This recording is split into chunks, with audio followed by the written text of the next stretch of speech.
حاضرین جمعہ، رمضان المبارک کے ایک خطبے کے اندر میں نے عظمت قرآن کے موضوع پر کچھ باتیں آپ کے گوش گزار کی تھی۔ موضوع کا بقیہ حصہ آج آپ کی خدمت میں پیش کرنے کی کوشش کروں گا۔ دعا ہے کہ رب العالمین ہمیں قرآن کی عظمت کو سمجھنے اور اس کی شایان شان، اس کی تعظیم کرنے، اس کا احترام کرنے، اس کے حقوق کو ادا کرنے، اسے پڑھنے اور اس کے تقاضوں کو پورا کرنے کی توفیق عطا فرمائے۔ حضرات، آئیے پہلے دو علمی نقطوں کے ذریعے سے، پوائنٹس کے ذریعے سے قرآن کی عظمت کو سمجھنے کی کوشش کرتے ہیں۔ حضرات، قرآن کو ہاتھ میں اٹھانے کے لیے طہارت کی ضرورت ہے، پاکی کی ضرورت ہے۔ بنا پاکی کے آپ قرآن کو ہاتھ نہیں لگا سکتے۔ قرآن پاک کے سورہ واقعہ کے اندر اللہ تعالی نے فرمایا لا یمسہ الا المطہرون، پاک شخص ہی اس کو چھو سکتا ہے، ہاتھ لگا سکتا ہے۔ ناپاکی کے عالم میں، ناپاکی کی حالت میں آپ قرآن نہیں اٹھا سکتے، نہیں چھو سکتے۔ اچھا، پاکی یا ناپاکی کی دو حالتیں ہیں، ایک حدث اکبر اور دوسرا حدث اصغر۔ حدث اکبر کا مطلب آپ کو غسل کی ضرورت ہے، آپ جنبی ہیں، تو حدث اکبر سے پاکی تو ضروری ہے، لازمی ہے قرآن کو چھونے کے لیے۔ البتہ حدث اصغر یعنی آپ باوضو نہیں ہیں، تو قرآن چھونے کے لیے باوضو ہونا تو مستحب ہے، افضل ہے، لیکن ضروری نہیں ہے۔ گنجائش ہے اس بات کی کہ آپ قرآن کی تلاوت کرنا چاہیں تو بے وضو بھی کر سکتے ہیں۔ جو بات قرآن کے سورہ واقعہ کے اندر کہی گئی ہے کہ طہارت کے عالم ہی میں، طہارت اور پاکیزگی کی حالت ہی میں قرآن آپ چھو سکتے ہیں، اس سے حدث اکبر مراد ہے، یعنی آپ کو نہانے کی ضرورت ہے تو آپ قرآن نہیں چھو سکتے۔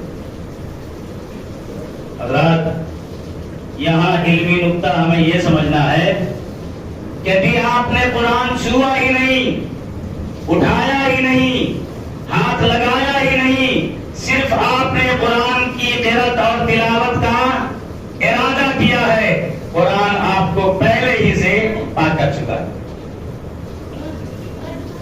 قرآن آپ کو پہلے ہی سے پاکیزگی کی دعوت دے چکا ہے۔ یہ قرآن کی عظمت کہ ابھی آپ نے قرآن کو ہاتھ لگایا نہیں، قرآن کے تقاضے کے مطابق آپ نے طہارت حاصل کر لی۔ اب یہ سوچئے کہ قرآن نے آپ کو، اس کی تلاوت کا آپ نے ارادہ کیا، تلاوت سے پہلے ہی اس نے آپ کو پاک کر دیا ہے۔ اب اگر آپ اسے طہارت حاصل کریں گے، پاکیزگی کے بعد اسے اٹھائیں گے، تلاوت کریں گے، سمجھیں گے، عمل کریں گے، پھر قرآن کس قدر آپ کو پاک کرے گا تصور کر سکتے ہیں۔ گناہوں سے پاک، تلاوت کریں گے آپ گناہوں سے پاک ہوں گے، سمجھیں گے، عمل کریں گے، نیکیوں کی توفیق ہوگی، برائیوں سے پاک ہوں گے، عقائد کی اصلاح کے چیپٹر پڑھیں گے، سمجھیں گے، برے عقائد سے آپ کو پاکی ملے گی، پاکیزگی حاصل ہوگی۔ برے اعمال جن آیات کے اندر سود، رشوت، زنا، جھوٹ، غیبت، چغلی اور دیگر خصائل، دیگر رذیل خصلتیں اور حرکتیں جن آیات کے اندر ہیں یا جن کے اندر ممانعت ہے، وعیدیں آئی ہیں، ان کو پڑھیں گے، پھر یہ قرآن کس قدر آپ کو برے عقیدوں سے پاک کرے گا، بری عادتوں سے پاک کرے گا، بری خصلتوں سے پاک کرے گا۔ یہ قرآن کی عظمت ہے۔ یہاں سے قرآن کی عظمت سمجھ میں آتی ہے میرے بھائیوں۔ آئیے دوسرا پوائنٹ دیکھتے ہیں۔ اب آپ نے پاکیزگی حاصل کر لی، طہارت کے بعد آپ نے قرآن اٹھا لیا اور تلاوت شروع کی آپ نے۔ تلاوت ابھی قرآن کی شروع نہیں ہوئی ہے، آپ اعوذ باللہ من الشیطان الرجیم پڑھتے ہیں. سورہ نحل کے اندر اللہ تعالیٰ نے فرمایا قرآن سے پہلے تعوذ پڑھنا. قرآن کی اصل تلاوت سے پہلے آپ کو تعوذ پڑھنا ہے. اعوذ باللہ من الشیطان الرجیم، مردود شیطان سے اللہ میں تیری پناہ چاہتا. شیطان جو انسان کا ازلی اور ابدی دشمن ہے اور دنیا بھی خراب کرنے والا ہے، آخرت بھی خراب کرنے والا ہے. شیطان آپ کی دنیا بھی برباد کرتا ہے. کیسے؟ میاں بیوی میں جھگڑے، باپ بیٹے میں جھگڑے، بہو ساس میں جھگڑے، پڑوسیوں میں جھگڑے اور تاجر میں جھگڑے. یہ سب کون کرواتا ہے؟ یہی آپ کا ازلی اور ابدی دشمن کرواتا ہے. تو دنیا کا یہ دشمن تو ہے ہی، اور اس سے بڑا دشمن آخرت کا ہے. عقائد کو بگاڑنے میں، نماز کے اندر سلانے میں، نماز کے اندر سستیاں کرانے میں، دیگر جو سماجی برائیاں ہیں ان برائیوں کے اندر آپ کو ملوث کرنے میں شیطان کا بہت بڑا رول ہے. یہ نقطہ اچھی طرح سے سمجھ لیجئے. شیطان سے اگر آپ بچ جائیں تو انشاءاللہ آپ ہدایت کے راستے پر رہیں گے، آپ نیکیوں کے راستے پر رہیں گے. نیکیوں سے بہکانے والا شیطان آپ کے ساتھ ہمیشہ لگا رہتا ہے. اس نے چیلنج کیا ہے اللہ تعالیٰ کو، اللہ تعالیٰ کے سامنے اس نے چیلنج کیا، لا احتنکنہ، میں اسے تحنیک کا معنی ہے چبا جاؤں گا، میں اسے چبا جاؤں گا، یعنی اسے تباہ و برباد کر ڈالوں گا.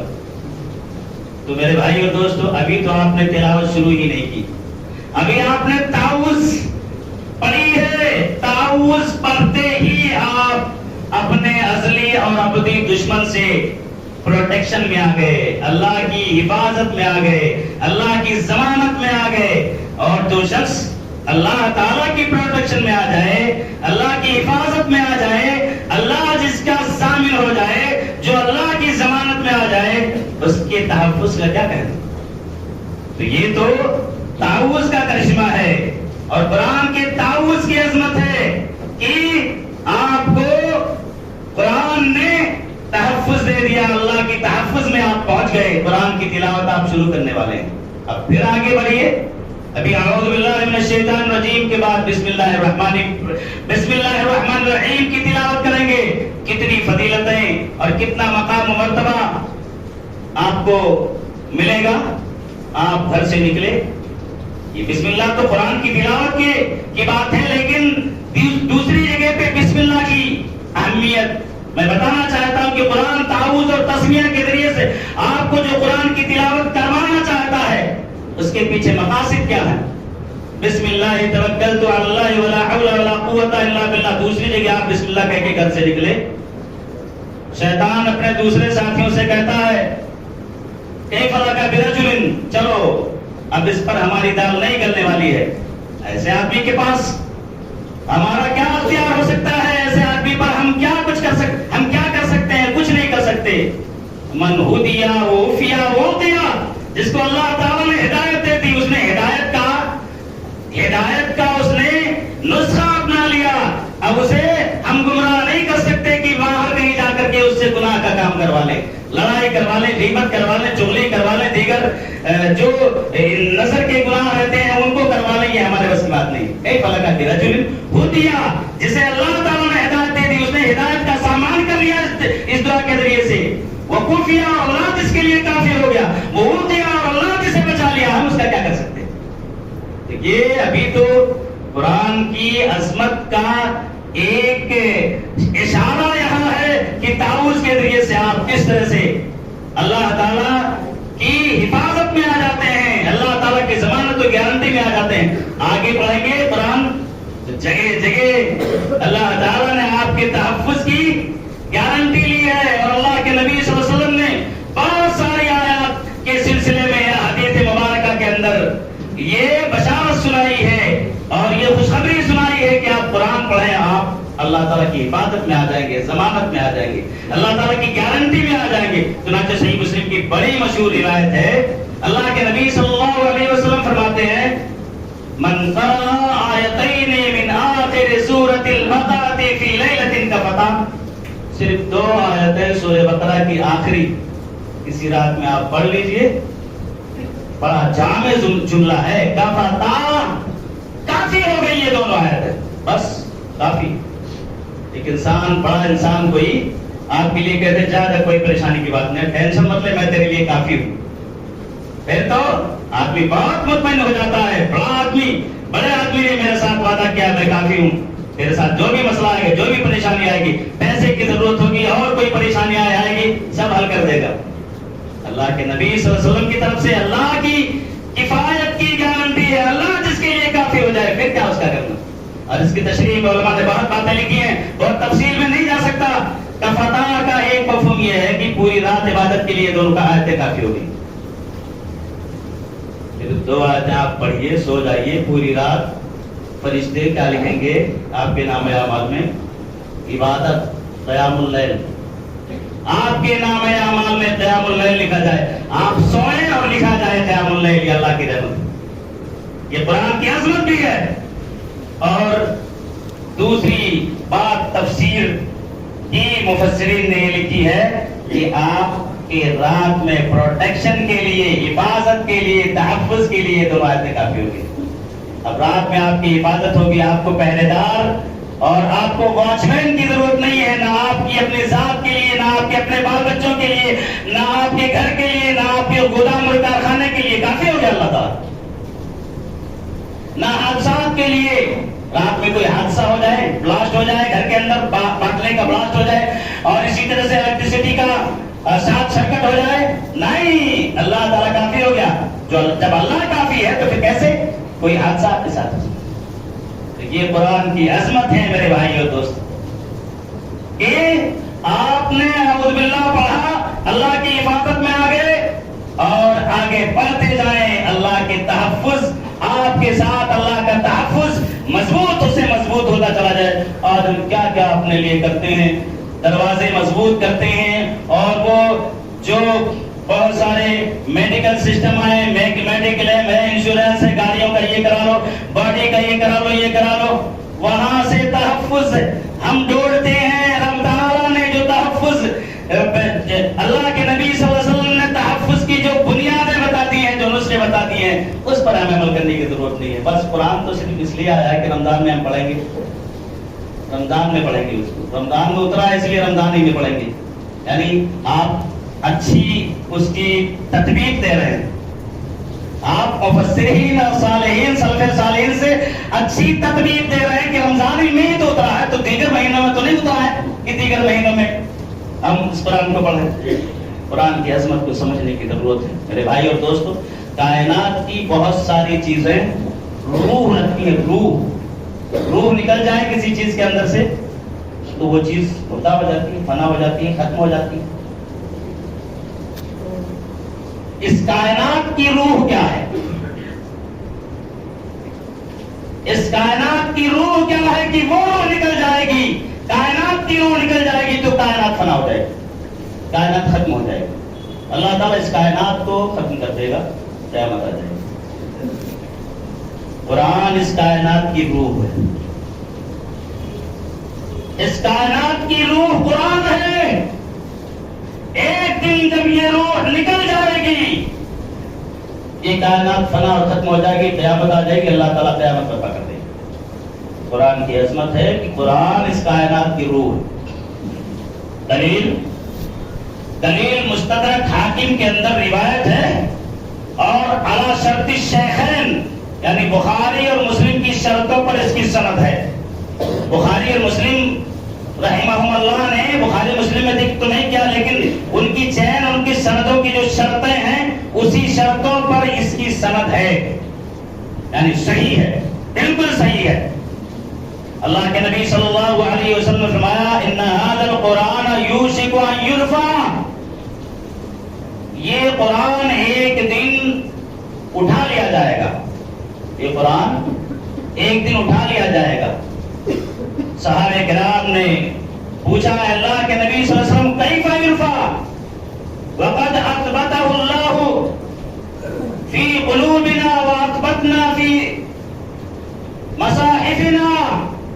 اے اللہ کے نبی صلی اللہ علیہ وسلم یہ قرآن کیسے اٹھا لیا جبکہ اللہ تعالیٰ نے ہمیں اس کو اپنے سینوں میں، اللہ تعالیٰ کی توفیق سے ہم نے اسے اپنے سینوں میں محفوظ کر لیا ہے، اور ہم نے مصاحف میں، مصحفوں میں، تختیوں میں اور مختلف شکلوں میں ہم نے اسے محفوظ کر رکھا ہے۔ یہ قرآن کیف یرفع، کیسے اٹھا لیا جائے؟ اللہ کے نبی صلی اللہ علیہ وسلم نے فرمایا یہ یسرا علیہ لیلۃ، ایک رات آئے گی قیامت سے پہلے، قرب قیامت سے پہلے، کہ رات میں ہم سوئیں گے، رات ہوگی، سب سوئیں گے، سب کچھ ٹھیک ٹھاک ہوگا، صبح ہوگی، قرآن حفاظ کرام کے سینوں سے نکال لیا جائے۔ حفاظ کرام کے سینوں میں قرآن محفوظ، میموری میں محفوظ نہیں رہ جائے گا۔ وفی مصاحفکم یرفع من قلوبکم وفی مصاحفکم، اور تمہارے مصحفوں سے تم جس شکلوں میں بھی قرآن کو محفوظ کر کے رکھا تم نے، مصحف کی شکل میں، پاروں کی شکل میں، مختلف شکلوں میں، یہ قرآن وہاں سے بھی اٹھا لیا جائے گا اور آپ بچے رہیں گے، حروف نہیں بچیں گے۔ ارے بھائی اور دوستو، جب قرآن اٹھا لیا جائے گا اس کے بعد قیامت آ جائے گی، کیونکہ اس کائنات کی روح نکل گئی، اس کائنات کی روح کو اللہ تعالیٰ نے سلب کر لیا، قرآن کو اٹھا لیا۔ قرآن اس کائنات کی روح ہے، جان ہے، یہ قرآن کی عظمت۔ حضرات، قرآن یوں تو ہدایت کی کتاب ہے، یوں تو دستور حیات ہے، منشور حیات ہے، زندگی گزارنے کا لائحہ عمل ہے، لیکن دستور حیات کے ساتھ، لائحہ عمل ہونے کے ساتھ قرآن کا اعجاز یہ بھی ہے، قرآن کی عظمت یہ بھی ہے، اور قرآن کا مقام یہ بھی ہے کہ جس فیلڈ کا بندہ قرآن کو پڑھے گا، جس ڈپارٹمنٹ کا بندہ قرآن کو پڑھے گا، جس شعبے کا طالب علم اس قرآن کو پڑھے گا، اس کو اس فن کی کتاب نظر آئے گی۔ یہ تو کتاب ہدایت ہے، لیکن جس بھی ڈپارٹمنٹ اور جس بھی ٹاپک اور شعبے سے تعلق رکھنے والا بندہ اور طالب علم یا اسپیشلٹی رکھنے والا اس قرآن کو پڑھے، اس کو یہ کتاب اس ٹاپک کی کتاب نظر آئے گی۔ ڈاکٹر اس کتاب کو پڑھے تو اسے یہ کتاب طب کی کتاب نظر آئے گی۔ میتھمیٹیشین یہ کتاب پڑھے تو یہ کتاب میتھمیٹکس کی کتاب نظر آئے گی۔ جغرافی کا بندہ پڑھے یہ کتاب جغرافی کی کتاب اور جغرافی کی ٹاپک پر مشتمل نظر آئے گی۔ ہسٹری کا بندہ پڑھے یہ کتاب ہسٹری کی کتاب نظر آئے گی۔ لٹریچر اور ادب کا بندہ پڑھے تو یہ کتاب لٹریچر اور ادب کی شاہکار نظر آئے گی، لٹریچر کی۔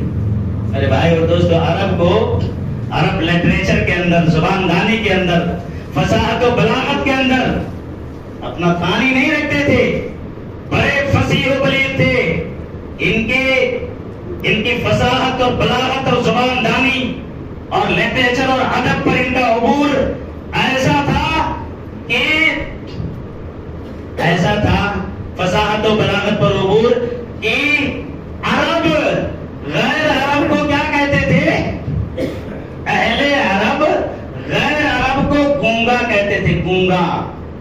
عربی اور عجمی یہ دو لفظ ہے، عرب والوں کو عربی کہتے ہیں اور عجم والوں کو، غیر عربوں کو عجمی کہتے ہیں۔ عجمی کے معنی گونگا۔ ان کو اپنی فصاحت و بلاغت پر، ان کو اپنی زبان دانی پر اتنا ناز تھا کہ ہمیں اور آپ کو وہ لوگ کیا کہتے تھے؟ گونگا کہتے تھے۔ یہ ان کی فصاحت و بلاغت تھی، ان کی زبان دانی پر ان کا ایک عبور تھا۔ لیکن قرآن نے جب چیلنج کیا اپنے ادب پر، اپنی فصاحت و بلاغت پر، اپنی زبان دانی کا چیلنج کیا، یا اپنی زبان کے معیار پر چیلنج کیا، اس معیار کی کوئی کتاب لا کے دکھاؤ، وَإِن كُنتُمْ فِي رَيْبٍ مِّمَّا نَزَّلْنَا عَلَىٰ عَبْدِنَا، ہم نے اپنے بندے محمد رسول اللہ صلی اللہ علیہ وسلم پر جو کتاب اتاری ہے، فَأْتُوا بِسُورَةٍ مِّثْلِهِ، اٹھنے ٹیک دیے. آج 1400 1500 سال 1450 سال سے زیادہ کا عرصہ گزر چکا ہے. قرآن کو یہ چیلنج کرتے بھی اتنا عرصہ گزر گیا، لیکن یہ دشمنان اسلام یا اسلام کا مقابلہ کرنے والے، اسلام کو چیلنج کرنے والے قرآن کے چیلنج کا جواب نہیں دے سکے. یہ زبان دانی کی بات ہے. بات چلی تھی کہ زبان دانی اور بلاغت اور لٹریچر کا طالب علم سے پڑھے تو یہ کتاب لٹریچر کی کتاب نظر آئے گی، اور سائنس کا طالب علم پڑھے تو یہ کتاب تو پوری سائنس نظر آئے گی. اور یہی نہیں، سائنس ہی نہیں، جن بھی سبجیکٹ اور جس بھی ڈپارٹمنٹ اور شعبے سے تعلق رکھنے والا اس کتاب کو پڑھے گا، وہ اس زبان اور اس ٹاپک کا یہ کتاب مرجع نظر آئے گی، مرکز نظر آئے گی، ماخذ نظر آئے گی. یہ کتاب صرف سائنس کی کتاب نہیں ہے بلکہ سائنس کا ماخذ ہے. ہسٹری کی کتاب نہیں بلکہ ہسٹری کا ماخذ ہے. جغرافی کی کتاب نہیں بلکہ جغرافی کا ماخذ ہے. یعنی یہ سارے علوم یہیں سے نکلتے ہیں، یہ سارے علوم یہیں سے نکلتے ہیں میرے بھائی اور دوست. سائنس کی بات لے لیجیے. سائنسی تحقیقات کرنے والوں نے جب مریخ پر ان کی جانے کی بات آئی تو انہوں نے تحقیق شروع کی کہ مریخ پر جایا جا سکتا ہے کہ نہیں، وہاں زندگی بسائی جا سکتی ہے کہ نہیں. تحقیق شروع کی، بنیاد بنانے لگے، کرائٹیریا بنانے لگے کہ یہ کرائٹیریا ہے، اس بنیاد پر مریخ پر جایا جا سکتا ہے، وہاں زندگی ڈھونڈی جا سکتی ہے، تلاش کی جا سکتی ہے. ایک فارمولا بنایا، تحقیق کرنے لگے تو دوسرا اس کے خلاف آیا. دوسرا بنایا، تحقیق کرنے لگے تو تیسرا اس کے خلاف آیا. تیسرا بنانے لگے، تحقیق کرنے لگے تو چوتھا اس کے خلاف آیا. غرضے کی بناتے بناتے، تحقیق کرتے کرتے، ریسرچ کرتے کرتے اس نتیجے پر پہنچے کہ اگر مریخ پر پانی اویلیبل ہے، دستیاب ہے، پانی دستیاب ہے، پانی موجود ہے تو وہاں زندگی ممکن ہے، وہاں زندگی بسائی جا سکتی ہے. اور سائنسدانوں نے تحقیق کی، ریسرچ کی، ڈھونڈا، تلاش کیا، محنت کی، جفاکشی کی، جھک مارا. قرآن نے، ہمارے قرآن نے 1450 سال پہلے اس سائنسدانوں کی اس بیسک کا، اس بنیاد کا، اس فارمولے کا اعلان کیا. وَجَعَلْنَا مِنَ الْمَاءِ كُلَّ شَيْءٍ حَيٍّ افلا تذکرون. ہم نے ہر چیز کو پانی سے زندگی دی، ہر چیز کو ہم نے پانی سے زندگی دی ہے. اگر وہاں پانی ہے مریخ پر تو زندگی بھی ہے، زندگی بسائی جا سکتی ہے. یہ قرآن نے سائنس دیا، اور وہ اتنی پریشانی کے بعد انہوں نے یہ نسخہ اور یہ فلسفہ انہوں نے تلاش کیا. میرے بھائی اور دوستو، اور آئیے دیکھیں، جو لوگ، جو سائنسدان، جو سائنٹسٹ اور اس کے اندر ریسرچ کرنے والے، قرآن کے معنی اور مفاہیم پر غور کرنے والے، قرآن کی گہرائیوں میں اترنے والے اترتے ہیں، انہیں اللہ تعالیٰ ہدایت بھی دیتا ہے. ہم تو قرآن کو بس وہ تعویذ بنانے کی کتاب جانتے ہیں. ہم تو اس قرآن کو فاتحہ اور قرآن خوانی میں پڑھنا جانتے ہیں. باقی غیروں سے پوچھو کہ قرآن کے اندر کس طرح وہ غوطہ لگاتے ہیں، اس کے بکھرے ہوئے موتیوں کو تلاش کر کے اس سے فائدہ اٹھانے کی کوشش کرتے ہیں. میرے بھائی اور دوستو، ایک سائنٹسٹ بتاتا ہے کہ وہ سمندری تحقیق میں لگا ہوا تھا. 50 سال تک اس نے سمندر کے اندر تحقیقات اور ریسرچ میں گزارے. ریٹائر ہوا. ریٹائر ہونے کے بعد اس کے ایک غیر مسلم دوست نے اسے قرآن کا نسخہ، قرآن کا ترجمہ اور معتبر تفسیر دی. پڑھنے لگا. مسلمان ہو گیا. قرآن جو شخص پڑھتا ہے دل کی گہرائیوں سے پڑھتا ہے تو دل کی گہرائیوں میں قرآن اترتا بھی ہے. ہمیں ہدایت نہیں ملتی اس لیے کہ ہم اسے صرف برکت کے لیے پڑھتے، ہدایت کے لیے دل کی گہرائیوں میں نہیں اتارتے. مسلمان ہو گیا. اس کے ساتھیوں نے کہا اتنی پوری زندگی گزر گئی تمہیں اسلام میں کوئی خوبی نظر نہیں آئی، آج تمہیں اسلام میں کون سی خوبی نظر آ گئی؟ اس نے برملا برجستہ کہا کہ قرآن نے مسلمان کر دیا، مجھے قرآن نے مسلمان کر دیا ہے. کہاں قرآن نے؟ کیسے؟ قرآن کے کس حصے نے، کس پارے نے اور کس آیت نے؟ سورہ نور کی 40 نمبر کی آیت کریمہ اس نے پڑھی. او کظلمات فی بحر لجی یغشاہ موج من فوقہ موج من فوقہ سحاب ظلمات فوق بعضها فوق بعض اذا اخرج یدہ لم یقدرها ومن لم یجعل اللہ له نورا فما له من نور. کہا کافروں کے دلوں میں جو تاریکی ہے اس تاریکی کو قرآن نے اتنے بلیغ انداز میں اس کی تعبیر کی ہے کہ انسان سوچ کے اشرش کرے. کافروں کے دلوں کی تاریکی، کفر کی تاریکی، شرک کی تاریکی، بدعمالیوں کی تاریکی، گناہوں کی تاریکی، کافروں کے دل میں بڑی تاریکی ہوتی ہے. قرآن نے اس تاریکی کو بتانے کے لیے ایک تشبیہ دی. او کظلمات فی بحر لجین، جیسے گہرے سمندر کی تاریکی ہو. سمندر کی تاریکی نہیں، گہرے سمندر کی. آپ پانی کے اندر ہاتھ ڈالیں تو 1-8 فٹ کے اندر بہت زیادہ تاریکی نہیں نظر آئے گی، کچھ نظر آئے گا. اور آپ گہرائی میں ہاتھ لے جائیں یا کوئی چیز جتنی گہرائی میں آپ لے کے لیتے جائیں گے اندھیرا زیادہ ہوتا جائے گا. تو فی بحر لجین، گہرے سمندر میں جیسے تاریکی ہوتی ہے. یغشاہ موج من فوقہ موج، اور اس پر لہریں بھی آ رہی ہوں سمندر کی.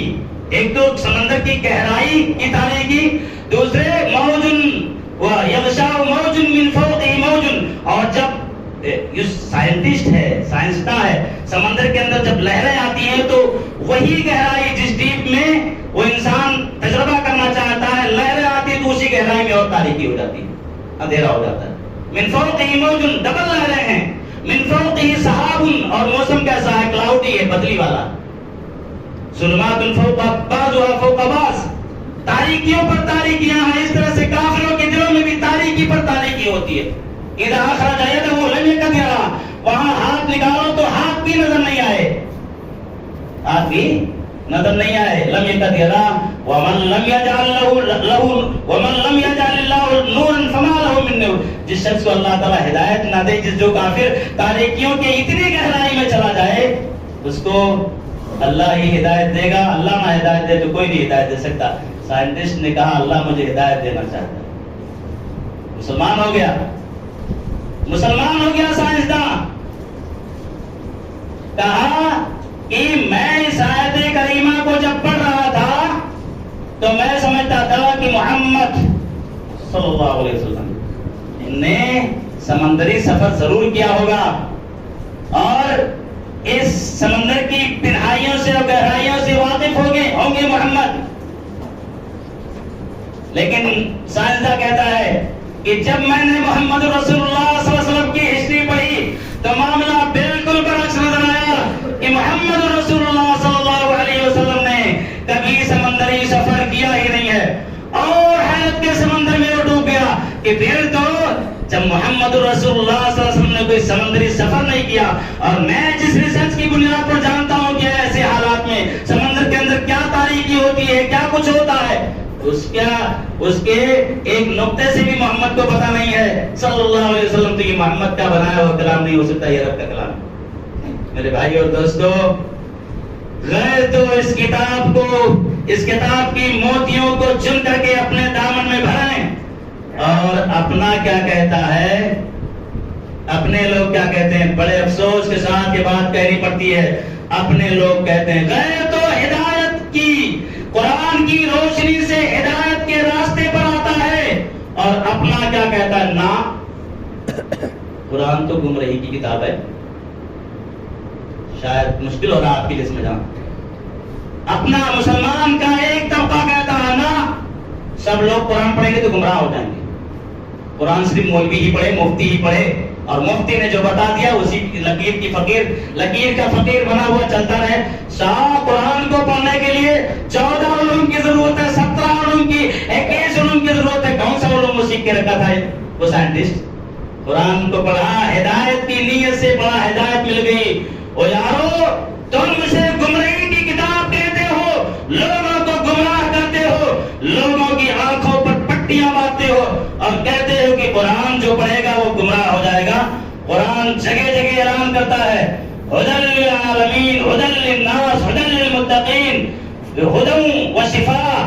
قرآن ہدایت کی کتاب ہے، ہدایت کی کتاب ہے، لوگوں کے لیے ہدایت ہے، اور تم یہ ڈڈورا پیٹتے ہو کہ قرآن ضلالت کی کتاب ہے، گمراہی کی کتاب ہے، قرآن جو پڑھے گا وہ گمراہ ہو جائے گا۔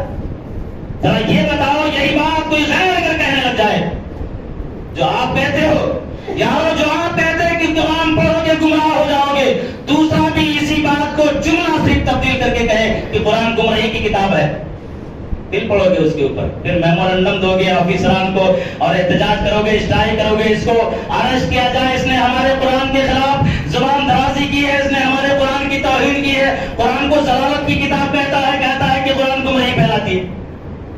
اپنوں نے قرآن کے ساتھ جتنا ظلم کیا ہے میرے بھائی اور دوستو، اتنا ظلم غیروں نے نہیں کیا ہے۔ حقیقت یہ ہے کہ ہم قرآن کو اگر اپنے سینوں سے لگاتے، پڑھتے، اپنی زندگیوں میں نافذ کرتے، ہم چلتا پھرتا قرآن ہوتے، تو یقیناً غیر کو ذرا بھی کبھی بھی جرأت نہیں ہوتی کہ قرآن کے سلسلے میں انگش نمائی کر سکے کہ قرآن ایسی کتاب ہے، قرآن جہاد کی کتاب ہے۔ تم جہادی ہو تو قرآن کو جہاد کی کتاب کہا جاتا ہے؟ جہادی ہے کہ ذرا سی بھی تکرار ہو جائے کہیں فوراً چاقو نکال لیتے ہو۔ اللہ کے نبی صلی اللہ علیہ وسلم نے اپنی ذات کے لیے کبھی کسی سے بدلہ نہیں لیا۔ سیرت کی صحیح روایت ہے، اللہ کے نبی صلی اللہ علیہ وسلم نے اپنی ذات کے لیے کسی کے ساتھ ظلم کیا گیا تو یہ تو ظلم تو برداشت، دوسرے کے ساتھ آپ حکمراں تھے، آپ حاکم تھے وقت کے، دوسرے کے ساتھ ظلم ہو تو وہ حکمراں برداشت کر جائے تو یہ حکمراں کی کمزوری ہے، حکومت کی کمزوری ہے، اس وقت کی حکومت کی کمزوری ہے۔ دوسرے کے خلاف ظلم ہوا تو آپ نے ایکشن لیا، اپنی ذات پر کوئی ظلم ہوا، کسی بھی طرح کا ظلم ہوا، ذات پر چاہے عزت پر، اما عائشہ رضی اللہ تعالیٰ عنہ پر، ام المومنین، عفیف ہے کائنات کی سب سے پاک باز خاتون اما عائشہ رضی اللہ تعالیٰ عنہ پر قامت لگائی گئی، خاموش خاموش خاموش خاموش، مہینوں گزرے خاموشی میں، کوئی ایکشن نہیں لیا۔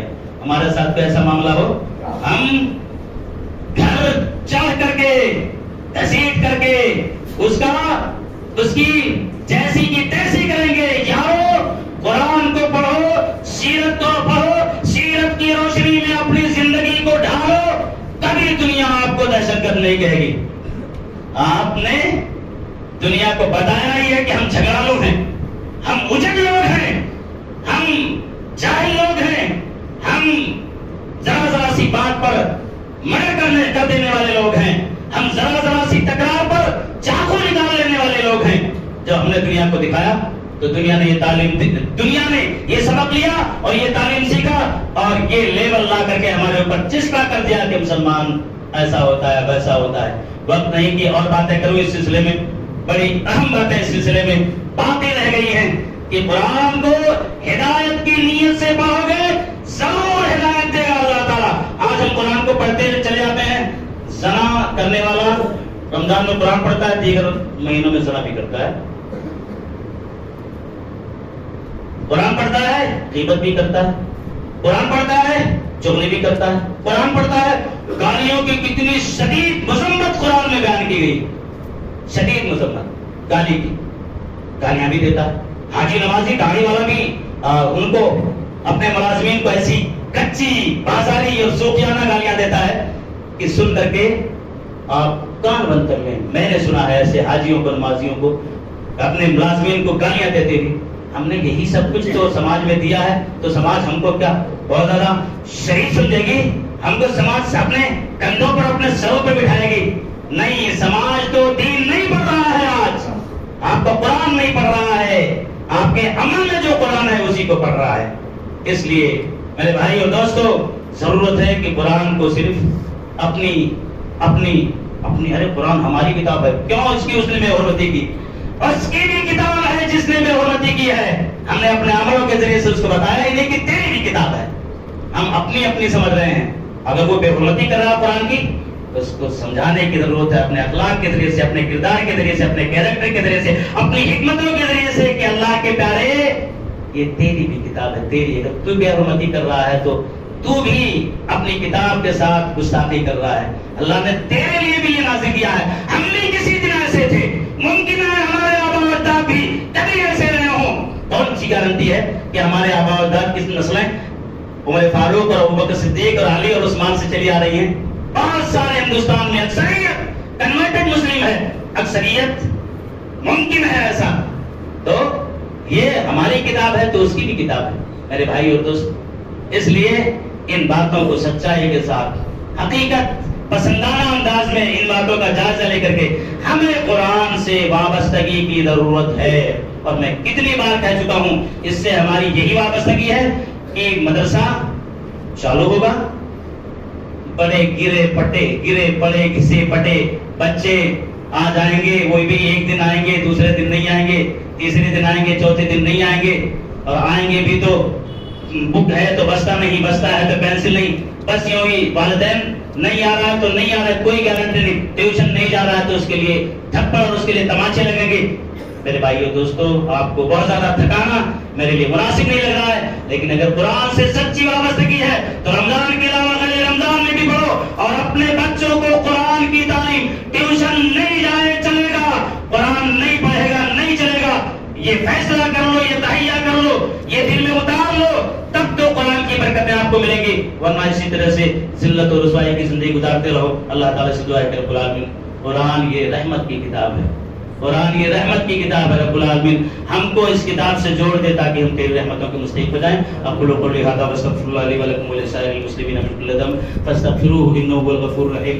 بارک اللہ لنا ولکم فی القرآن العظیم ونفعنی وإیاکم بالآیات والذکر الحکیم، انه تعالی جواد کریم ملک بر رؤوف رحیم۔